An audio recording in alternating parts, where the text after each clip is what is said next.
Ayahku adalah dewa perang. Bab 687. Kepala mereka memar parah, tubuh mereka berlumuran darah, dan mereka berteriak dengan sedih. Saya khawatir 2 atau 3 tulang patah. Wang Cai begitu bersemangat sehingga dia bergegas kembali ke kaki Qian Qian, berputar mengelilinginya, seperti seorang pemain yang mengalahkan lawannya di atas ring. Qian Qian mengambil Wang Cai dan memutarnya 2 kali. Wang Cai, kamu melakukan pekerjaan dengan baik. Ya, memang seperti ini. Itu tidak masuk akal. Jika kedua orang itu ingin memukulku, tendang mereka ke dasar tebing dan sadarlah. Pada saat ini, Guan Qianjun memandang Qiu Dabiao dan berjalan ke arahnya perlahan, dengan kekuatan yang melonjak ke langit. Membentuk momentum yang bergejolak. Qiu Dabiao mundur beberapa langkah dan segera memarahiku, "Nak, jangan lakukan apapun padaku, kalau tidak aku pasti tidak akan bisa menyenangkanmu." Meski aku hanya membawa 2 pengawal, sebenarnya ada banyak pengawal di bandara. Bandaranya tidak jauh dari sini. Saya hanya perlu menelepon dan mereka akan datang dan mereka akan sampai di sini dalam beberapa menit. Guan Qianjun memamerkan giginya padanya dan berkata dengan geli, "Untuk orang sepertimu yang akan mati, aku tidak akan peduli padamu lagi dan menyerahkannya pada orang yang ingin membunuhmu." Kemudian, dia melihat ke arah guru Gunung Suci lagi. Meskipun guru Gunung Suci masih duduk bersila di atas batu besar, dia sudah menunjukkan sedikit kepanikan. Bagaimanapun, dia dianggap sebagai orang tua yang kuat, dan dia tahu bahwa meskipun Guan Qianjun hanya bergoyang sedikit untuk menghindari kedua pengawal itu, sosok seperti ini sudah cukup untuk menjelaskan. Ia adalah seorang praktisi dengan keterampilan yang cukup maju. Pada saat ini, ketika dia melihatnya datang, guru Gunung Suci berteriak dengan marah, "Nak, apa yang kamu inginkan? Lebih baik jangan menyerangku. Sebagai murid junior dari pemimpin Sekte Naga dan Harimau, aku juga mampu melakukan berbagai mantra. Aku bisa membuatmu pingsan hanya dengan 1 dari 5 jimat petir. Aku tidak bercanda." Dia mengangkat selembar kertas jimat berwarna kuning muda. Guan Qianjun memamerkan giginya kegirangan dan berkata sambil mengejek, "Ayolah, dasar hidung banteng tua, bahkan jika Anda adalah adik laki-laki dari pemimpin Sekte Naga dan Harimau, saya jamin Anda tidak tahu mantra apapun, bahkan 5 petir yang paling sederhana. Kamu bahkan tidak bisa menggunakan jimat itu. Paling-paling ia memancarkan beberapa lampu listrik lemah, yang bahkan tidak bisa membunuh seekor tikus kecil." Nadanya penuh sarkasme. Segera, Guru Sengshan gemetar dan merasa sangat bersalah. Dia tidak pernah menyangka anak ini benar. Di mana orang ini mengetahuinya? Guru Gunung Suci tentu saja tidak bisa mengakuinya.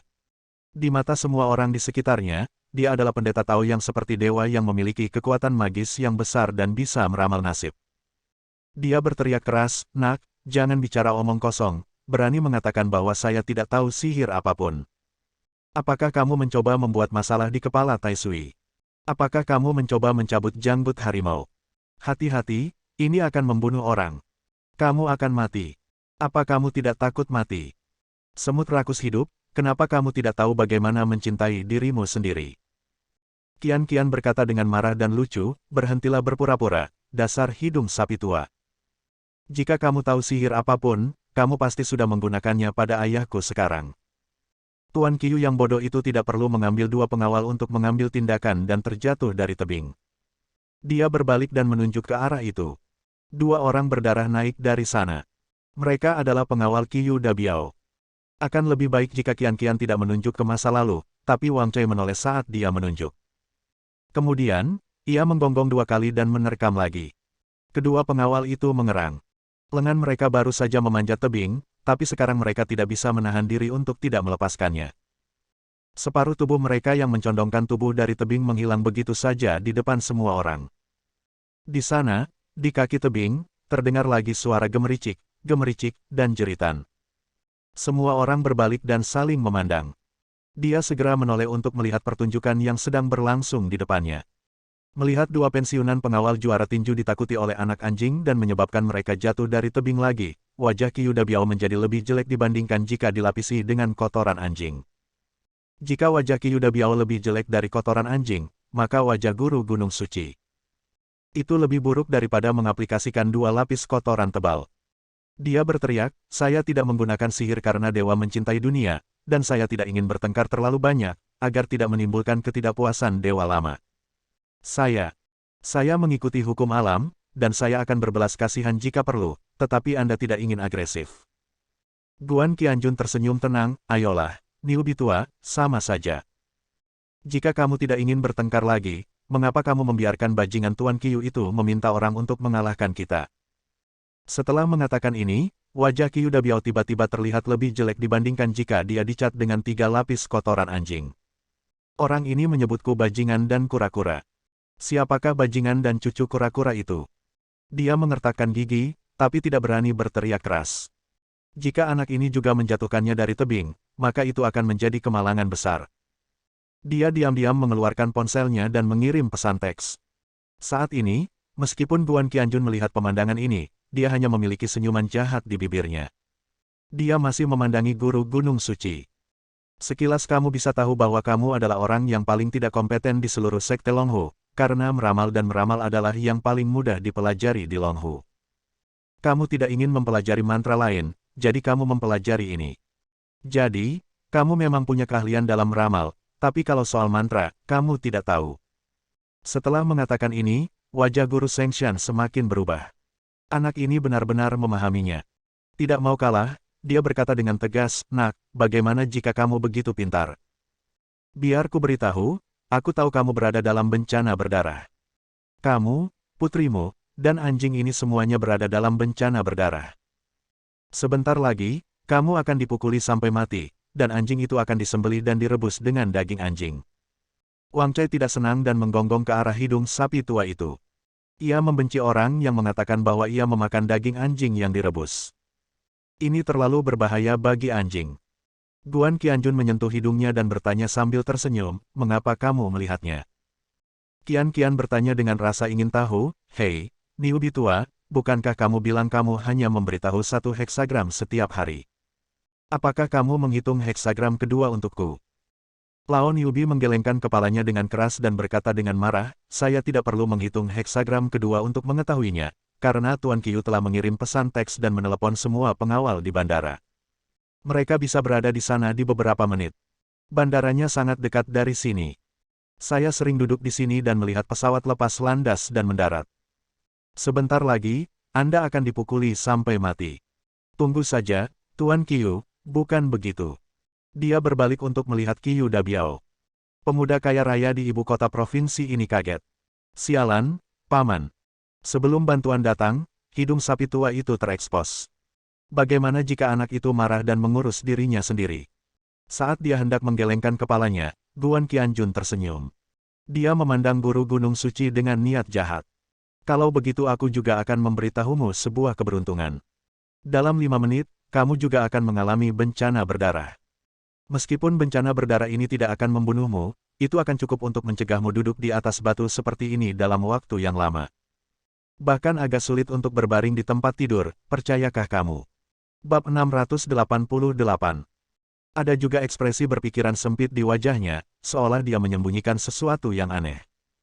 Master Sengshan tertegun sejenak, lalu tertawa keras, "Kamu kentut, orang macam apa saya ini, Master Sengshan? Umumnya, peramal hanya bisa meramal nasib orang lain, bukan diri mereka sendiri, tapi saya bisa mengatakan pada diri sendiri apapun yang saya inginkan. 2 hari yang lalu, saya baru saja menghasilkan banyak uang untuk diri saya sendiri. Setidaknya dalam 5 tahun, saya tidak akan mengalami bencana berdarah apapun, bahkan bencana berdarah yang merusak lapisan kulit di lutut saya. Paling-paling, saya akan digigit oleh beberapa nyamuk. Kamu hanya berbicara omong kosong. Kamu sama sekali tidak tahu cara meramal, bukan?" Dia berani bersikap kasar padaku dan berani mengatakan bahwa dia bisa meramal, jadi dia harus diberi pelajaran. Dia melihat sekeliling, sedikit khawatir. Saat ini, saya tidak tahu kapan bantuan Tuan Qiu akan tiba, tetapi masih ada ratusan orang di sekitar. Apalagi ratusan orang ini dianggap sebagai penggemarnya. Mungkin kita bisa mengerahkan kekuatan massa dan menghajar anak ini setengah mati. Tak lama kemudian, dia terkejut. Karena orang-orang ini sepertinya tidak terlalu antusias, bahkan ada yang bilang kalau orang ini bisa meramal nasib. Guru Gunung Suci mencibir, "Dia juga bisa meramal." "Siapa bilang dia bisa meramal? Ayo maju, dia hanya penipu." "Oke." Pernyataan ini membuat beberapa orang yang hadir tidak senang. Lagi pula, aku baru saja menyaksikan keajaiban Guan Qianjun. Seorang anggota kerumunan berkata dengan lantang, "Tuan Sengshan, izinkan saya memberitahu Anda, pria ini sangat pandai meramal." Sebelum Anda memberitahu kekayaan Tuan Muda Qiyu, dia tahu bahwa Tuan Muda Qiyu sedang dalam masalah. Kemudian, orang lain berbicara satu sama lain, menggambarkan bencana berdarah yang telah dilakukan Guan Qianjun terhadap Qiyu Dabiao sebelumnya, dengan penuh emosi. Mendengar ini, Qiyu Dabiao tidak percaya. Dia memelototi Guan Qianjun, "Nak, sungguh. Bisakah kamu benar-benar meramal?" Dewa Perang tertinggi mengangguk dengan tenang, "Bagi saya, meramal hanyalah keterampilan sepele. Tidak sulit sama sekali. Jika saya mengatakan bahwa Sengshan berada dalam bencana berdarah, dia akan berada dalam bencana berdarah." Bencana. Aku bilang setelah bencana berdarah ini menjadi kenyataan, dia tidak akan bisa duduk setidaknya selama 2 bulan, dan akan sulit untuk berbaring. Lalu dia pasti akan. Kamu tidak bisa duduk. Sulit untuk berbaring. Apakah kamu percaya? Hah? Ketika dia bertanya secara misterius, Guru Sengshan berteriak dengan keras, "Saya tidak percaya. Jika saya benar-benar mengalami bencana berdarah dalam waktu 5 menit, saya akan melepas bola mata saya sendiri dan memasukkannya ke dalam mulut saya." Sebagian orang lain mempercayainya, sebagian lagi tidak. Zhong Xiaohong itu berteriak, "Hei, Nak, apakah kamu benar-benar ajaib? Dapatkah kamu mengatakan bahwa orang yang sebenarnya di Gunung Suci sedang mengalami bencana berdarah? Tetapi dia tidak dapat melihat bahwa dia memilikinya. Jika kamu benar-benar memiliki kemampuan itu, aku akan berteman denganmu, teman." Qian segera menghela nafas, seolah-olah merupakan suatu kehormatan bagiku. "Ayah, berteman denganmu, jadi dia meremehkanmu." Guan Qianjun mengedipkan mata ke arah Qian dan menunjuk dengan tenang ke batu besar tempat Sengshan sedang duduk. Lalu, angkat 2 jari dan potong sedikit. Qian dan ayahnya memiliki hubungan spiritual dan langsung memahaminya. Dia juga memiliki senyum jahat di wajahnya dan mengangguk. Pada saat ini, Guru Gunung Suci berteriak dengan keras. "Nak, 5 menit hampir tiba, menurutmu di mana bencana berdarahku? Di mana itu? Kamu hanya berbicara omong kosong. Kamu bisa melihatnya, kamu pembohong. Dia berani menindasku, Guru Gunung Suci yang kamu hormati. Bukankah seharusnya dia diberi pelajaran yang berat?" Guru Gunung Suci masih sangat terhormat. Ketika dia bertanya dengan keras, semua penonton berteriak ya. Meskipun saya hanya berpikir bahwa Guan Qianjun adalah orang yang memiliki kemampuan meramal. Mereka tidak bisa tidak memandangnya dengan jijik. Bukan itu masalahnya. Mungkinkah seorang peramal sekuat Guru Gunung Suci bahkan tidak bisa mengetahui apakah dia akan menderita bencana berdarah? Kemudian, semua orang meneriaki Guan Qianjun dan menuduhnya sebagai penipu ulung. Dan kali ini, tidak ada yang memperhatikan bahwa 2 sinar cahaya dingin keluar dari tangan Qian. Itulah tepatnya kemampuan luar biasa yang diperlihatkan oleh Flying Knife Baby. Saat ini, keterampilan pisau terbang Qian sungguh luar biasa. Gabungan pisau terbangnya tidak hanya sangat licin, tetapi juga sangat cepat. Setelah dilempar, ia dapat digambarkan sebagai seekor naga yang melihat awal tetapi tidak melihat akhir. Dan, hal ini juga diberkati dengan kekuatan misterius porselen biru dan putih yang sangat menakutkan. Kedua pisau terbang tipis itu benar-benar menembus batu besar di bawah pantat Gunung Suci yang sebenarnya tanpa mengeluarkan suara. Ketika mereka mencapai pantat asli Laon Yubi, mereka bahkan berbalik ke atas. Apa yang terjadi selanjutnya mengejutkan semua orang. Banyak orang membantu Guru Gunung Suci memarahi Guan Qianjun sambil memandangnya, berharap mendapatkan penghargaannya, tetapi mereka segera mengetahuinya. Wajah Tuan Gunung Suci tiba-tiba menjadi sangat aneh. Ini juga menjadi sangat aneh. Tiba-tiba matanya membelalak, lalu dia mengatupkan giginya erat-erat, dan daging di kedua sisi pipinya menonjol. Wajahnya awalnya cukup kemerahan, tapi tiba-tiba dia menjadi sangat pucat, dan segera warna pucat muncul dari pucatnya, tampak agak ganas. Selanjutnya, lehernya menjadi lebih tebal. Terlebih lagi, pembuluh darah yang padat dan saling bersilangan muncul di dahinya. Wajahnya tampak semakin menakutkan. Pada akhirnya, seluruh wajah berubah bentuk dan tampak sedikit bengkak. Perasaan keseluruhannya seperti balon yang terlalu menggembung dan akan meledak. Tubuhnya sedikit gemetar tanpa sadar. Semua orang berhenti menertawakan Guan Qianjun dan memandang Guru Gunung Suci dengan tidak percaya. Qiyu Dabiao bertanya dengan panik, "Tuan Sengshan, apa yang kamu lakukan? Saya merasa ada yang tidak beres denganmu sekarang. Apakah kamu sakit perut?" Gadis cantik Zhong Xiaohong di sebelahnya mengangguk, ya, saat aku sakit perut, sepertinya mirip dengan sakit perutku, tapi sepertinya sakitnya jauh lebih serius daripada sakitku. Rasanya aku tidak sakit perut, tapi rasanya aku akan melahirkan. Begitu kata-kata itu keluar, Guru Gunung Suci tiba-tiba mengeluarkan jeritan yang menyayat hati dan menggemparkan dunia. Berikutnya, seluruh orang itu benar-benar terpental dari batu besar, seperti roket. Ia memantul hingga setinggi 3 atau 4 meter dan kemudian jatuh ke tanah. Ia terjatuh ke lantai semen di depan batu besar dan langsung digerogoti lumpur. Bibir, gigi rahang, tempat tidur, dan mungkin semuanya memar. Dia memuntahkan banyak darah, tapi dia sepertinya tidak peduli dengan luka di mulutnya. Dia segera menggerakkan tangannya ke belakang punggung dan menekannya ke pantatnya.